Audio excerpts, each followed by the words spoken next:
warahmatullahi wabarakatuh. Kembali lagi di video saya. Kali ini saya akan menjelaskan tentang proses stokastik, dimana di minggu lalu saya sudah menjelaskan beberapa materi, yaitu tentang model ekonomi fisika dan teori peluang. Sebelumnya, yang terhormat dosen pengampu mata kuliah ekonomi fisika Bapak Pandapoten Harahap MP.Phys MPD dan Bapak Azhar SPD MSI. Perkenalkan, nama saya Amalia Sulka, NIM 0705201004 dari Fisika Stambul 2020. Kali ini saya akan menjelaskan tentang proses stokastik. Proses stokastik atau dalam bahasa Latinnya itu stokastik, yang berarti keacakan, yang dimana stokastik ini merupakan jargon untuk keacakan yang banyak digunakan untuk memodelkan evaluasi suatu sistem yang mengandung sebuah atau suatu ketidakpastian sistem yang dijalankan pada suatu lingkungan yang tak dapat diduga, di mana model deterministik tidak lagi cocok untuk dipakai untuk menganalisis sebuah sistem. Nah, di dalam proses stokastik ini terdapat beberapa jenis, yaitu diantaranya yang pertama, proses stokastik dengan ruang parameter tercacah dan ruang keadaan tercacah. Contohnya itu seperti apa? Contohnya itu sebuah stasiun televisi yang paling banyak ditonton di Indonesia atas sebuah survei bulanan.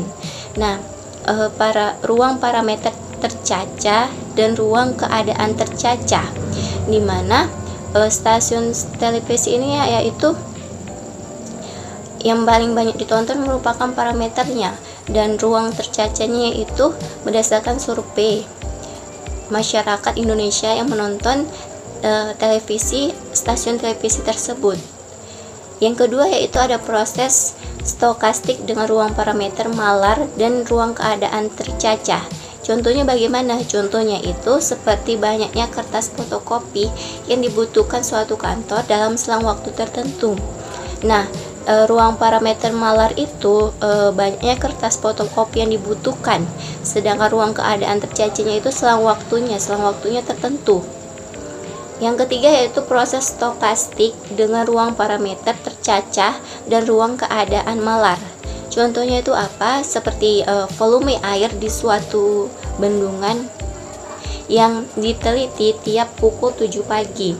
Nah, parameter tercacah ini ruangnya itu yaitu volume air dan dalam bendungan itu, dan ruang keadaan malarnya itu artinya kan malar waktunya itu yang diteliti tiap pukul 7 pagi.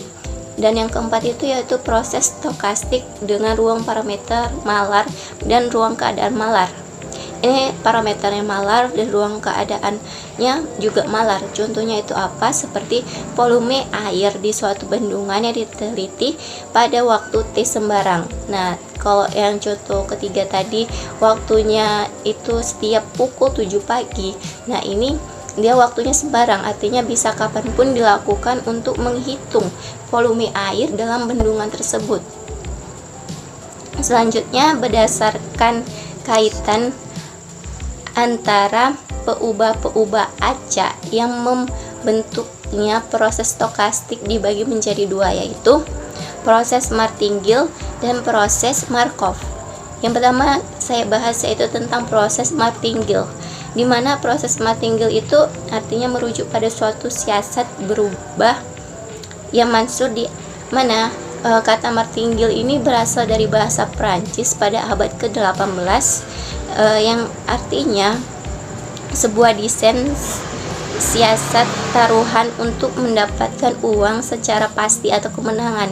Artinya Martingale ini sudah pasti dia mendapatkan sebuah kemenangan, dan proses Martingale ini mengacu pada sistem perjudian, di mana harapan kemenangan akhir merupakan keuntungan yang bersih atau jujur. Konsep Martingale ini sejalan dengan permainan yang adil, atau bahasa sekarang itu fair game. Artinya tidak ada yang kalah dan tidak ada yang menang. Jadi adil, pukul rata sama rata.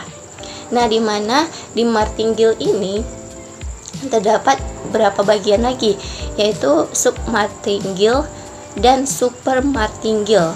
Submartingale ini adalah martingale hanya bisa nilainya itu hanya dari PU acak dan selalu lebih kecil atau sama dengan nilai mendatang yang diharapkan. Sedangkan supermartingale itu adalah selalu lebih besar atau sama dengan nilai mendatang yang diharapkan. Nah, yang kedua itu ada proses Markov.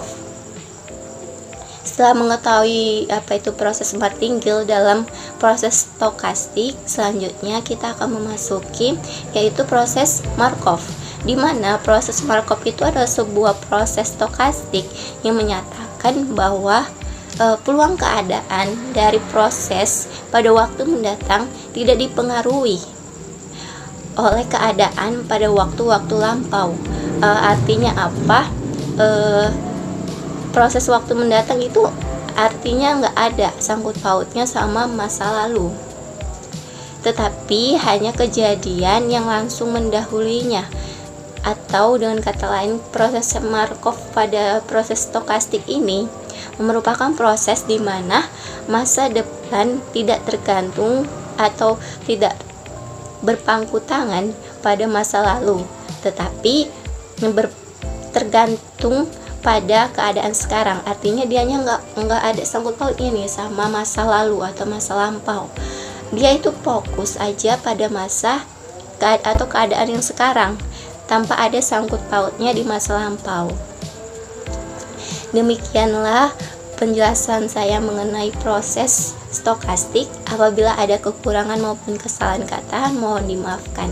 Saya akhiri dengan wabillahi taufik wal hidayah. Assalamualaikum warahmatullahi wabarakatuh.